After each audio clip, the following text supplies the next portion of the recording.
Hello दोस्तों, नमस्कार। आप सबका स्वागत है हमारे चैनल पर। मैं हूं राजन साहू और आज हम बात करेंगे पॉलिटी की। स्पेशल क्लास है आज की और पॉलिटी की इस क्लास में हम लोग पढ़ने वाले हैं सबसे महत्वपूर्ण और एग्जाम में सबसे ज़्यादा पूछे जाने वाला टॉपिक, पूछे जाने वाला ऐसा पार्ट, फंडामेंटल राइट। जी हाँ, आज हम बात करेंगे मौलिक अधिकार या अपने कहें मूल अधिकार के बारे में। जैसा कि हम लोग जानते हैं कि जो मूल अधिकार होते हैं, मौलिक अधिकार, मौलिक अधिकार मतलब क्या होता है, जो हमारे जीवन के लिए, हमारे सामाजिक, नैतिक और व्यक्तित्व विकास के लिए जो आवश्यक हैं उनको मौलिक कहेंगे। जैसे कहते हैं कि ये हमारा मौलिक कर्तव्य है, ये मौलिक हमारा अधिकार है। तो मौलिक अधिकार मतलब फंडामेंटल राइट। फंडामेंटल राइट का मतलब मूल अधिकार या मौलिक अधिकार वे अधिकार जो हमें लोक व्यवस्था बनाए रखने के लिए और राज्य के विरुद्ध प्राप्त होते हैं। ऐसे अधिकार जो हमें लोक व्यवस्था बनाए रखने के लिए राज्य के विरुद्ध प्राप्त होते हैं उनको क्या बोलते हैं? मौलिक अधिकार। अब जैसे मौलिक अधिकार है, मौलिक अधिकार में थोड़ा और आगे देखेंगे कि मौलिक अधिकार जैसे कि सभी के लिए होते हैं और इसको राज्य के विरुद्ध दिए जाते हैं, इसलिए मौलिक अधिकार को हम लोग नकारात्मक मानते हैं, क्योंकि इन अधिकारों को नकारात्मक माना जाता है क्योंकि ये हमें राज्य के विरुद्ध दिए जाते हैं। तो क्वेश्चन आता है कि मौलिक अधिकार कैसे अधिकार हैं? ऋणात्मक, धनात्मक या इनमें से कोई नहीं, ए या बी। तो हमारा जो मौलिक अधिकार का पार्ट है उसमें हमारे मौलिक अधिकार होते हैं नकारात्मक, जो हमें राज्य के विरुद्ध प्राप्त होते हैं। अब हम लोग देखेंगे कि जैसे फंडामेंटल जो राइट है, हमारे मौलिक अधिकार है, हमारा मौलिक अधिकार कहाँ से लिया गया है और मौलिक अधिकार की जो अवधारणा है भारत में कैसे विकास करती है। संविधान, जैसा कि आप लोग जानते हैं कि हमारा जो संविधान बना, संविधान में भाग, अनुसूची और आर्टिकल जोड़े गए। तो उसी संविधान के भाग 3 में मौलिक अधिकार का वर्णन है और भाग 3 में अनुच्छेद 12 से आर्टिकल 12 से 35 तक हमारे फंडामेंटल राइट का जिक्र है, वर्णन किया गया है। तो हम लोग सबसे पहले क्वेश्चन देखेंगे कि कोई क्वेश्चन जैसे आता है कि मौलिक अधिकार संविधान के किस भाग के अंतर्गत आते हैं, तो हमारा राइट आंसर होगा भाग 3, मतलब मौलिक अधिकार भाग 3 के अंतर्गत आते हैं। और यदि आर्टिकल की बात करता है तो हमारे मौलिक अधिकार भाग 3 में अनुच्छेद 12 से 35 तक के बीच लिखे हुए। ये थी भाग और आर्टिकल की बात। अब हम लोग देखेंगे जैसे मौलिक अधिकार को नैसर्गिक अधिकार भी बोलते हैं, जो हमारे खुद के अधिकार हैं, नैसर्गिक, नेचुरल बोलें जिसको, प्राकृतिक, मतलब हमको जीवन जीने के लिए, अपने विकास के लिए और भी विभिन्न सारे जो क्रियाकलाप करने के लिए जो हमें अधिकार दिए जाते हैं उनको हम लोग नैसर्गिक या प्राकृतिक अधिकार बोलते हैं। तो मौलिक अधिकार भी हमारा एक नैसर्गिक और प्राकृतिक अधिकार है। मौलिक जो अधिकार है इसको हमारे संविधान में अमेरिका के बिल ऑफ राइट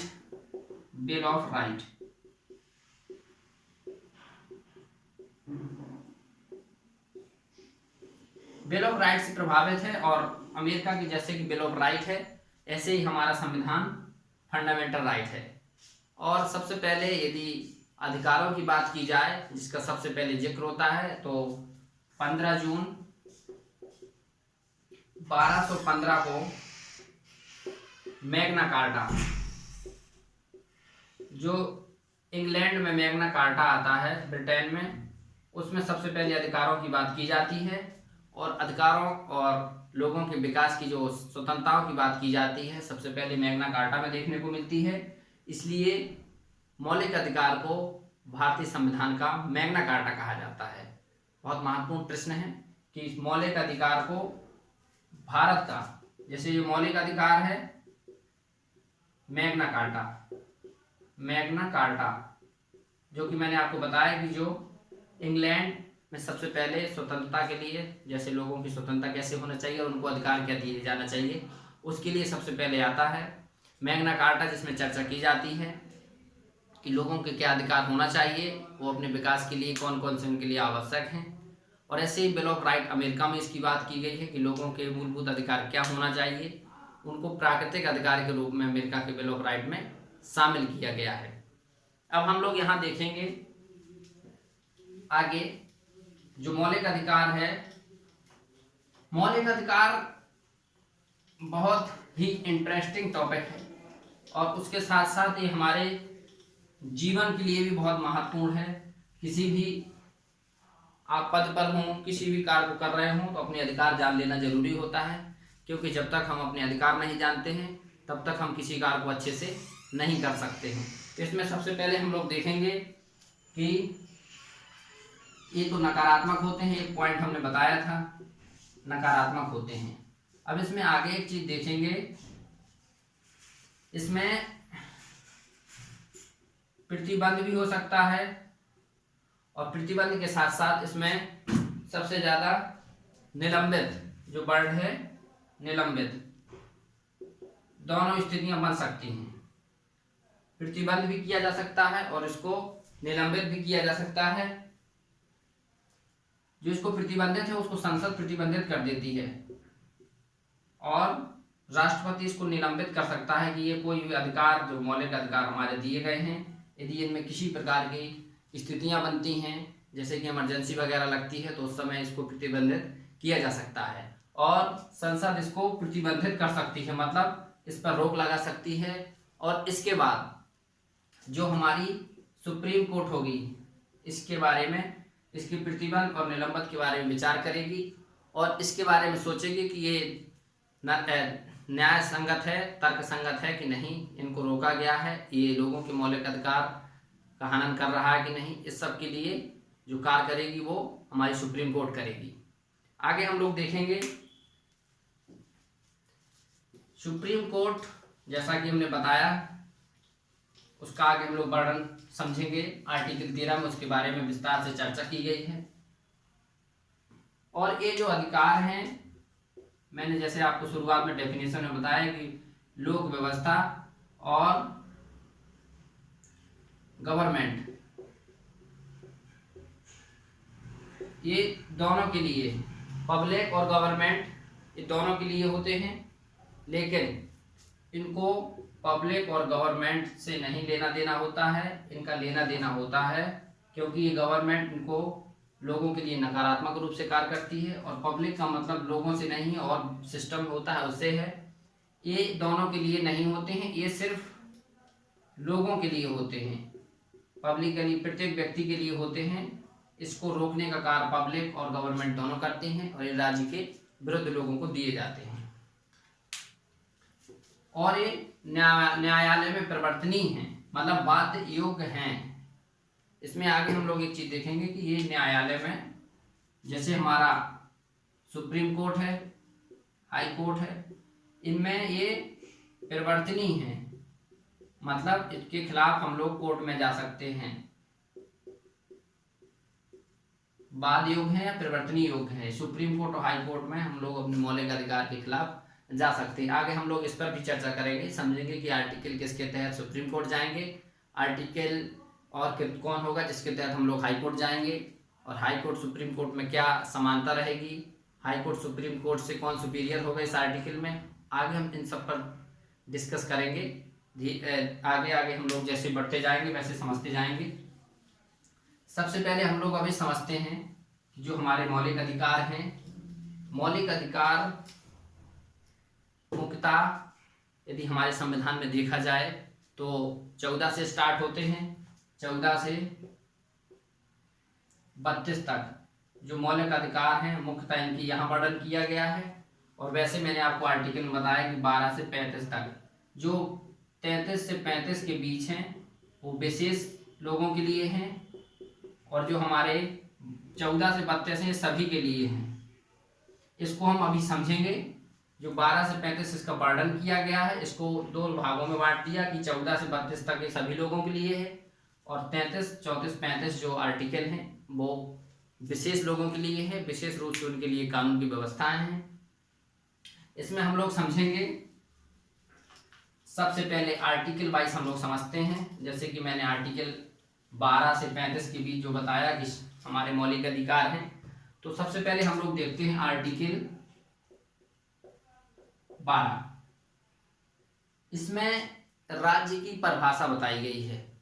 आर्टिकल 12 में राज्य की परिभाषा की चर्चा की गई है। अब इसमें जब राज्य की चर्चा की गई है तो राज्य से मतलब किसी स्पेसिफिक स्टेट से नहीं है। इसमें राज्य के अंतर्गत हमारे कई सारे लोग शामिल होंगे, जिसमें सबसे पहले राष्ट्रपति, इसके बाद जो राज्य स्तर पे होंगे राज्य विधानमंडल, इसमें संसद भी होगी, राज्य विधानमंडल होगा, पंचायती संस्थाएं होंगी, और इसके बाद कुछ निजी क्षेत्र की संस्थाएं होंगी जो राज्य के अंतर्गत कार्य करेंगी। इसको हम लोगों को समझना है कि इसमें राष्ट्रपति कैसे होंगे, राज्य विधानमंडल कैसे होगा, और इसके साथ साथ इसमें सबसे पहले हम लोग ये देखने वाले हैं कि इसमें जो चीज़ें होंगी, इसमें राष्ट्रपति न कह के भारत सरकार बोल सकते हैं। जैसे कि हम लोगों ने यहाँ पॉइंट लिखा भारत सरकार और संसद, भारत सरकार और संसद इसके अंतर्गत शामिल होगी। अब भारत सरकार और संसद के अंतर्गत क्या, जैसे कि भारत सरकार है, इसमें राज्यसभा, लोकसभा और संसद, ये राज्य की परिभाषा के अंतर्गत आएंगे। राज्य विधानमंडल में राज्य की विधानसभा और विधानमंडल आएंगे। पंचायती राज संस्थाओं में हमारे जिला स्तर पर जो 3 स्तर पर बांटी गई हैं, जिला स्तर पर, ब्लॉक स्तर पर और ग्राम स्तर पर, ये भी इस राज्य की परिभाषा के अंतर्गत आएंगे। और चौथा है जो हमारा निजी क्षेत्र है, जैसे कोई संस्था है, जैसे ONGC है, ये भी पब्लिकली काम करती है, एक संस्था के रूप में कार्य करती है और इसको राज्य प्राधिकार के अंतर्गत रखा जाता है। तो इसमें हम लोग देखने वाले हैं सबसे पहले कि जो हमारा आर्टिकल 12 था, इसमें राज्य की परिभाषा को डिफाइन किया गया है, जिसके अंतर्गत भारत सरकार और संसद के बारे में बताया गया है। उसके बाद विधानमंडल के बारे में चर्चा की गई, राज्य विधानमंडल। उसके बाद स्थानीय प्राधिकार के बारे में वर्णन किया गया है, और कुछ ऐसे क्षेत्र हैं जो निजी क्षेत्र के रूप में संस्थाएं कार्य करती हैं और उनका भी कुछ अपना राज्य में अस्तित्व होता है, राज्य में शामिल होते हैं वो। अब आगे हम लोग देखने वाले हैं आर्टिकल 13 के बारे में। 13 हमारा जो आर्टिकल है, आर्टिकल 13 कहता है कि जैसे फंडामेंटल राइट है हमारे, जो सुप्रीम कोर्ट है और हाई कोर्ट हैं, तो सबसे पहले हम लोग सुप्रीम कोर्ट के बारे में समझेंगे कि जो भारत का न्यायालय है, जो सबसे बड़ा न्यायालय है, उसको सुप्रीम कोर्ट, सर्वोच्च न्यायालय बोलते हैं। इसका हम लोग आगे वर्णन करेंगे, समझेंगे अगली क्लास में सुप्रीम कोर्ट के बारे में विस्तार से। पहले हम लोग समझेंगे सुप्रीम कोर्ट।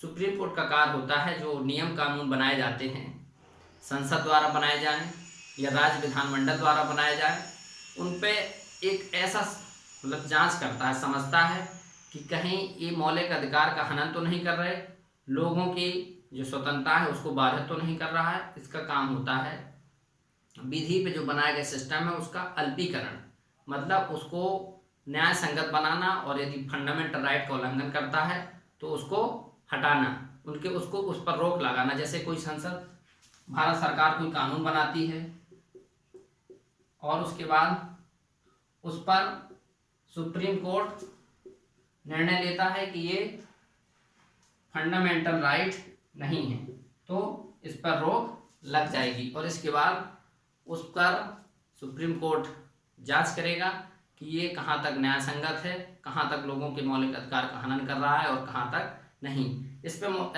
सुप्रीम कोर्ट का एक दूसरा कार्य होता है, दूसरा इसी में पॉइंट जोड़ा है आर्टिकल 13 में, कि जैसे ये हमारी सुप्रीम कोर्ट है, ये हमारे मूल अधिकार हैं, ये मूल अधिकार हैं। इसका कार्य है कि सुप्रीम कोर्ट इसके जो प्री में, पूर्व में और पोस्ट में,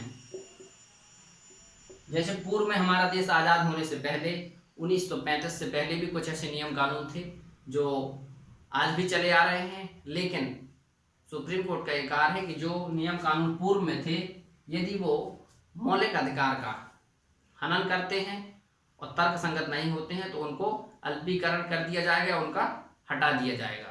और ऐसे ही इसका आगे काम है, जो पोस्ट में, जो संविधान बनने के बाद कुछ ऐसे नियम कानून बनाए गए जो मौलिक अधिकार का विरोध कर रहे हैं, मौलिक अधिकार का अल्पीकरण कर रहे हैं, लोगों की स्वतंत्रताओं को बाधित कर रहे हैं, तो इसको भी सुप्रीम कोर्ट इस पर रोक लगा सकती है और इनको रोक सकती है और इनको खत्म कर सकती है कि ये मौलिक अधिकार की श्रेणी में नहीं आ सकता है और ये लोगों की अधिकार को बाधित करता है और ये नियम इस स्वतंत्रता के तहत लोगों को बाधित करता है। तो सुप्रीम कोर्ट का आर्टिकल 13 में यही काम है कि जो विधि द्वारा बनाई गई चीज़ें हैं उनको अल्पीकरण करना और उनके बारे में एक मौलिक अधिकार के तहत जांच करना कि ये बनाया गया कानून कहाँ तक विधिमान्य है, कहाँ तक विधिशून्य किया जा सकता है। आगे हम लोग अब देखेंगे आर्टिकल 12 हमने देखा राज्य की परिभाषा के बारे में, 13 में देखा कि सुप्रीम कोर्ट जो बनाए गए कानून हैं उनके अल्पीकरण, उनके न्याय संगत की जांच करेगा। आर्टिकल हम लोग 14 पढ़ने से पहले अब हम लोग सबसे पहले जो हमारे मौलिक अधिकार दिए गए हैं सभी मौलिक अधिकार देख लेते हैं। आर्टिकल 14 से 18 तक समानता का अधिकार, समानता का अधिकार, राइट ऑफ इक्वलिटी। आर्टिकल 19 से 22 स्वतंत्रता का अधिकार,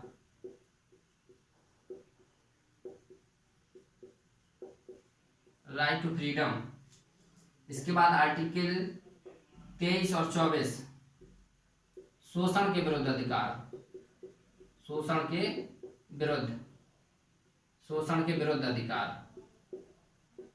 ऐसा हम लोग पहले इसलिए लिख के समझेंगे एक एक आर्टिकल के बारे में क्योंकि इनको जो बांटा गया है 25 से आर्टिकल 28, इसमें धार्मिक स्वतंत्रता की बात की गई है और इसमें सभी लोगों को अपने धर्म को मानने या उसका पालन करने की बाध्यता पर जोर दिया गया है कि करेंगे कि नहीं, किस धर्म को पालन करना है, ये व्यक्तियों की खुद की स्वतंत्रता होगी, वो किसको मानते हैं उनकी खुद की स्वतंत्रता है। इसके बाद आर्टिकल 29 और 30 इसका काम है संस्कृति एवं शिक्षा का अधिकार, संस्कृति एवं शिक्षा का अधिकार, ये अल्पसंख्यक वर्गों के लिए है।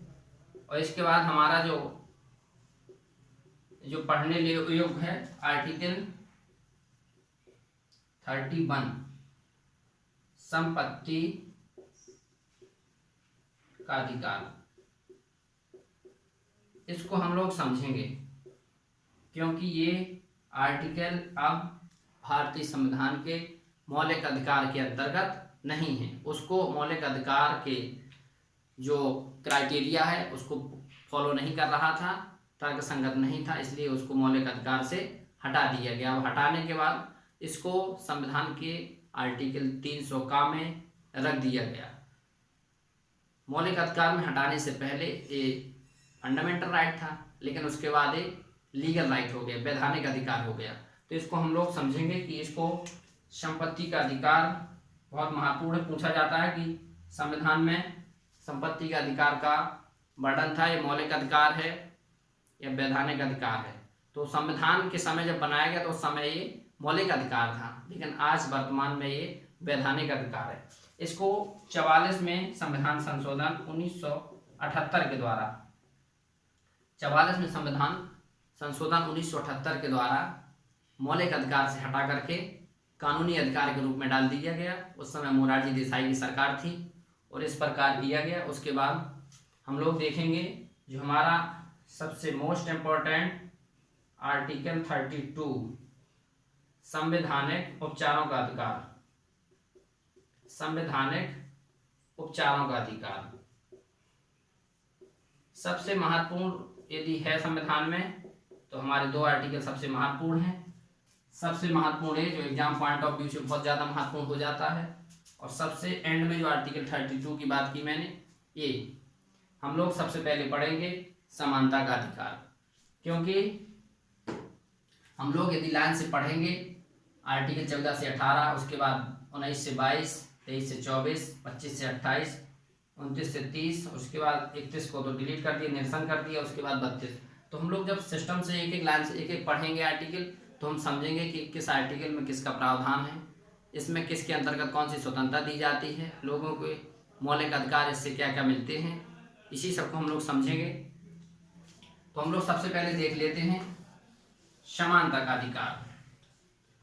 समानता मतलब सबको समान रूप से भागीदारी करना, सबको समान रूप से देखना, सभी के लिए समान नियम कानून का वर्णन, मतलब जहां भी समानता की बात होगी ये राइट टू इक्वलिटी, समानता का अधिकार।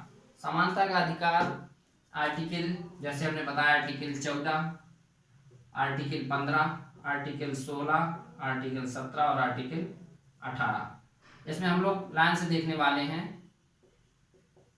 बहुत महत्वपूर्ण पॉइंट है। सभी के सभी जितना भी मौलिक अधिकार है अपने आप में महत्वपूर्ण है, और मौलिक अधिकार से एग्जाम में किसी भी एग्जाम को आप देंगे मौलिक अधिकार से 1 या 2 क्वेश्चन जरूर रहते हैं। और संविधान को यदि समझना है तो सबसे पहले हमको अपने मौलिक अधिकार को समझना होगा, क्योंकि जब हम अपने अधिकार समझेंगे तभी हम अपने देश की व्यवस्थाओं को, सिस्टम को समझ पाएंगे, और उस देश के सिस्टम में हमारा क्या योगदान होना चाहिए और हमें देश के सिस्टम के लिए क्या करना चाहिए, इन सब के बारे में हम लोग अपने मौलिक अधिकार के माध्यम से समझते हैं। तो पहले हम लोग देखने वाले हैं समानता के अधिकार में आर्टिकल 14। इसमें कहा गया है विधि के समक्ष समानता, विधि के समान समानता, मतलब विधि के समान समानता। विधि का मतलब होता है रूल, लॉ। जो लॉ है, जो कानून है, सभी को समानता होना चाहिए। कोई भी किसी वर्ग, जाति, समुदाय से कोई भेद नहीं, ऊंच नीच कुछ नहीं, सभी के लिए, चाहे कोई सरकारी पद पर हो, चाहे कोई व्यक्ति, छोटा व्यक्ति हो, समाज का कोई भी व्यक्ति हो, सभी के लिए समान रूप से कानून लागू किया जाएगा। तो इसको कहा जाएगा विधि की समानता, मतलब कोई भी व्यक्ति होगा उसको समान रूप से सिस्टम में लागू किया जाएगा। और उसको दूसरी चीज़ ये है, चाहे वो व्यक्ति किसी कंपनी का हो, चाहे किसी निगम का हो, चाहे पब्लिक हो, या कोई विशेष पद पर बैठा व्यक्ति, सभी के लिए समान कानून रहेगा। और इसमें यहाँ तक कि विदेशी नागरिक भी जोड़ सकते हैं आप, विदेशी नागरिकों के लिए भी, मतलब ऐसा नहीं है यदि हमारे देश में किसी भी प्रकार का नियम कानून जो लागू है वो सभी के लिए समान है। ऐसा नहीं है कि कोई पब्लिक उसके लिए अलग है और जो फॉरेनर है उसके लिए अलग कानून होगा। जिस कानून के तहत जिस प्रकार का उल्लंघन होगा, जैसा क्रियाकलाप होगा, उसी प्रकार को उसको अधिकार दिया जाएगा, उसी प्रकार से उसको दंडित भी किया जाएगा। इसमें विधि की समानता का मतलब होता है कि सभी को कानून की नज़रों में समान रूप से देखा जाएगा, कोई भेदभाव की बात नहीं होगी। अब हमारा आर्टिकल 15 आता है। इसमें कहा गया धर्म, मूल, वंश, जाति, लिंग या जन्म स्थान, कोई भी बिंदु हो सकता है, इन सभी के आधार पर भेदभाव नहीं किया जाएगा। मतलब किसी व्यक्ति का कोई भी धर्म हो सकता है, चाहे वो हिंदू हो, मुस्लिम हो, सिख, ईसाई, पारसी, जैन, बौद्ध, पारसी, जैन, बौद्ध, कोई भी किसी और भी जैसे धर्म है दुनिया के, उनका भी व्यक्ति यदि आता है भारत में कुछ भी हो, तो उसको धर्म के विरुद्ध समानता है, उसको उसके साथ कोई भेदभाव नहीं किया जाएगा। इसके बाद हम लोग देखते हैं मूल। जैसे मूल का मतलब होता है जहां आपका जन्म हुआ, जिस विशेष मूल, जैसे कि कोई क्या अमेरिका मूल का है, कोई पाकिस्तान मूल का है, कहीं का भी व्यक्ति हो, उसके साथ भेदभाव नहीं किया जाएगा। इसी के बाद हम लोग देखेंगे वंश। आप किसी भी वंश में जन्म लेते हैं, चाहे आप किसी क्षत्रिय कुल में लेते हैं, चाहे किसी क्षत्रिय कुल में हो, चाहे आप किसी गरीब कुल में, कहीं भी किसी वंश में जन्म लेते हैं, तो इसके आधार पर आपके वंश का किसी प्रकार सा वो नहीं किया जाएगा कि आपको भेदभाव किया जाए कि आप किस वंश के हैं, तो आपके साथ इस प्रकार का भेदभाव किया जाएगा। इसके बाद हम लोग देखते हैं जाति। जाति तो जैसा कि जानते हैं आप, भारत में हजारों जातियां हैं, इन जातियों में वर्ग भी बनाए गए हैं, तो किसी भी व्यक्ति को जाति के आधार पर भेदभाव नहीं किया जाएगा, चाहे वो ऊंची जाति का हो चाहे नीची जाति का हो। आगे हम लोग देखेंगे लिंग। लिंग का मतलब होता है स्त्री, पुरुष या ट्रांसजेंडर, कोई भी होगा, लिंग के आधार पर कोई भेदभाव नहीं किया जाएगा और सभी के साथ समानता का व्यवहार किया जाएगा। इसमें आता है जन्म स्थान। जैसे कि आपका जन्म उत्तर प्रदेश में होता है और आप महाराष्ट्र जाते हैं, गुजरात जाते हैं, तो वहाँ आपके कहते हैं कि उत्तर प्रदेश के हैं, तो इस आधार पर आपके साथ कोई भेदभाव नहीं किया जाएगा, क्योंकि भारत में एकल नागरिकता है, सभी के लिए समान नागरिक हैं। आप चाहे यूपी के हों चाहे एमपी के हों, जहाँ के हों, जहाँ का नियम कानून होगा आप उसके तहत तो कार्रवाई कर सकते हैं, लेकिन किसी प्रकार का जाति, धर्म, लिंग, स्थान और मूल के आधार पर कोई भेदभाव नहीं कर सकते। तो ये था हमारा आर्टिकल 15, इसमें भेदभाव की बात की गई है। और आर्टिकल जो हमारा 16 है, इसमें नियोजन की बात की गई है। इसमें आगे हम लोग थोड़ा सा आरक्षण पर भी समझेंगे। नियोजन, जैसे कि नौकरियों में जो एम्प्लॉयमेंट होते हैं, हम लोग रोजगार की बात करते हैं, नियोजन, तो नियोजन में भी समानता रहेगी। जैसे कि पुरुष हो चाहे स्त्री हो, जाति किसी विशेष का हो चाहे किसी वर्ग का हो, सभी को समान रूप से जो रोजगार देना होगा, नियोजन होगा, उसका अधिकार रहेगा। तो इसमें एक चीज़ आती है आरक्षण, क्योंकि समान रूप से यदि सभी को दिया जाता है तो फिर लोगों को किसी जाति विशेष पर आरक्षण क्यों लागू किया जाता है। हम थोड़ा सा समझेंगे आरक्षण के बारे में।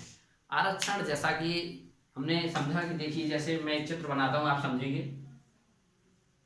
एक ये बना दिया, एक थोड़ा सा चित्र इससे नीचे ऐसे बना दिया, और एक ऐसे, ये समाज है। जैसे कि इसको कहा है हम, ये जनरल कैटेगरी का है, ये ओबीसी कैटेगरी का है और ये एससी का है। अब समाज में जब समानता लाना है, लोगों को पैरेलल करना है, समाज के सभी वर्ग के लोगों के साथ समानता लाना है, तो इसके लिए संविधान में प्रावधान किया गया। लोगों को आरक्षण देने की बात की गई कि लोगों को सामाजिक और आर्थिक रूप से समृद्ध करने के लिए, उनके सर्वांगीण विकास के लिए, समाज के सभी वर्गों में समानता, इसके लिए आरक्षण जैसी व्यवस्था की गई। इसमें जैसे हमने चित्र में देखेंगे, जैसे ए है, इसमें कुछ अंतर दिख रहा है। अब इस अंतर को कैसे पाटा जा सकता है? भाई, संविधान में इस चीज का वर्णन तो किया गया है कि जैसे एक विशेष वर्ग पर ये आरोपित नहीं किया जा सकता है कि आपका विकास बाधित हो। आप विकास करिए, आप अपने विकास को जितना कर सकते हैं करिए, लेकिन इसमें सबसे बड़ी चीज ये है कि जो आपसे जो नीचे वर्ग के लोग हैं, इनको भी समाज में समानता लाई जाए, इनको भी ऊंचा किया जाए, इनका भी अपना स्तर डेवलप किया जाए। इसी के लिए आरक्षण जैसी व्यवस्था की गई है। और एक पॉजिटिव डिस्क्रिमिनेशन के अंतर्गत आता है इसमें, इसका ये अपवाद है, इसको कहेंगे पॉजिटिव डिस्क्रिमिनेशन। मतलब इसमें सकारात्मक रूप से इसको जोड़ा गया है, आरक्षण को सकारात्मक रूप से जोड़ा गया है। ये कोई नकारात्मक व्यवस्था नहीं है, लोगों के बीच भेदभाव की बात नहीं है, सिर्फ लोगों का स्तर बढ़ाने के लिए आरक्षण जैसी व्यवस्था को लागू किया गया। अब इसमें हम लोग आगे देखेंगे आर्टिकल जो हमारा 17 है, बहुत महत्वपूर्ण है। इसमें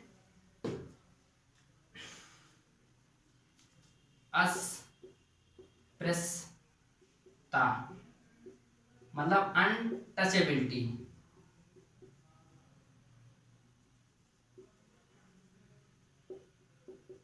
अस्पृश्यता मतलब छुआछूत, जो आर्टिकल 17 में वर्णन किया गया है। जैसे कि स्वतंत्रता से पूर्व हमारे देश में छुआछूत जैसी जो कुरीति थी, अव्यवस्था थी, ये बहुत ज़्यादा मात्रा में विद्यमान थी, इसलिए इसको संविधान के मौलिक अधिकार में रखा गया और लोगों को कहा गया कि छुआछूत जो है समाज के लिए एक प्रकार का अभिशाप है। छुआछूत जैसी व्यवस्था समाज में वर्ग भेद की भावना पैदा करती है और लोगों के बीच एक समानता के भाव के बीच में खाई पड़ती। इसको कहेंगे कि अस्पृश्यता है जो एक दंडनीय अपराध है, मौलिक अधिकार के अंतर्गत इसको दंडनीय अपराध किया गया है। अस्पृश्यता अधिनियम 1955 के तहत इसको दंडनीय अपराध किया गया है और इसमें लगभग 2 से 3 बार संशोधन भी हो चुका है, 1976 में और उसके बाद 1989 में भी इसको काफ़ी कठोर बनाया गया है। अनटचेबिलिटी, अस्पृश्यता, इसका अंत होना चाहिए। लोगों के बीच छुआछूत जैसी भावना ना हो और यदि कोई व्यक्ति ऐसी चीज़ करता है, समाज में किसी लोगों के बीच भावना देखी जाती है तो उसके खिलाफ कार्रवाई की जाएगी और उसके खिलाफ दंड की प्रावधान भी किया गया है। हम लोग देखेंगे आर्टिकल 18। आर्टिकल 18 है, जैसे इसमें कहा गया उपाधियों का अंत। जो उपाधियों का अंत है, इसमें एक चीज़ की बात की गई, जैसे हम लोगों ने स्वतंत्रता पूर्व देखा कि जब जैसे जलियांवाला बाग हत्याकांड हुआ और भी कई ऐसी घटनाएं हुई जिसको हमारे देश के जो बड़े बड़े लोग थे, जो स्वतंत्रता संग्राम सेनानी थे, महापुरुष थे, उनको ब्रिटिश सरकार द्वारा कई प्रकार की उपाधियां दी गई। उन उपाधियों में उनको राय बहादुर, कहीं राय, नाइटहुड और जैसी कई प्रकार की सर जैसी उपाधियां दी गई।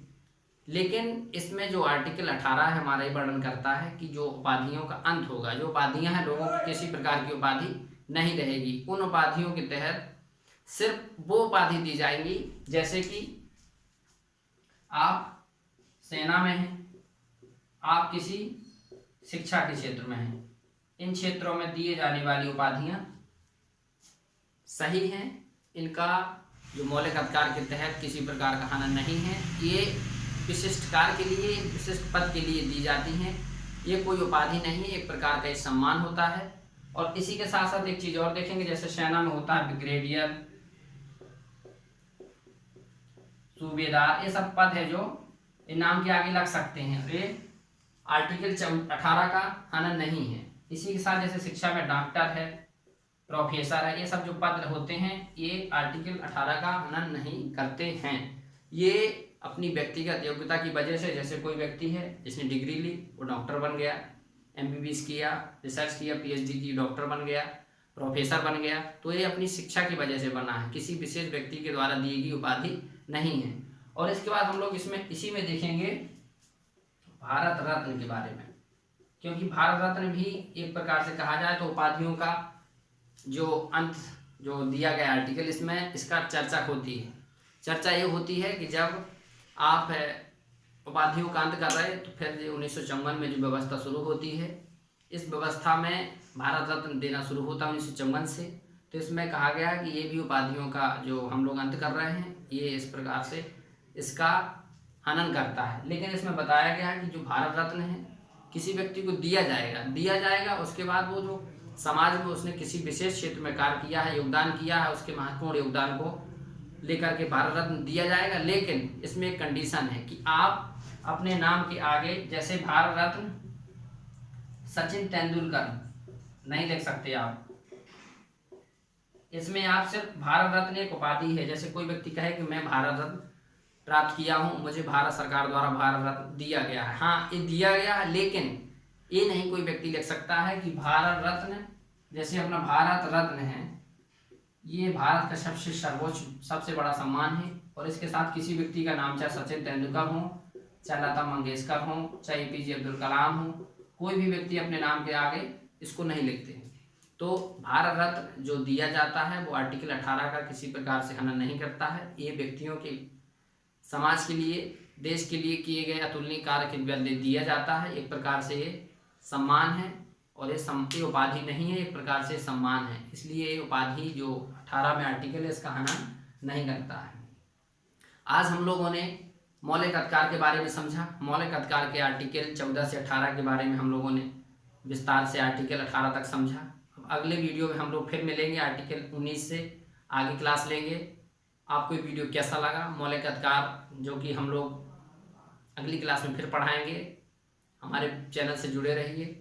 आपको वीडियो कैसा लगा, आई होप आपको अच्छा लगा होगा। मैं प्रयास कर रहा हूँ कि आपको अच्छे से अच्छा कंटेंट दूँ।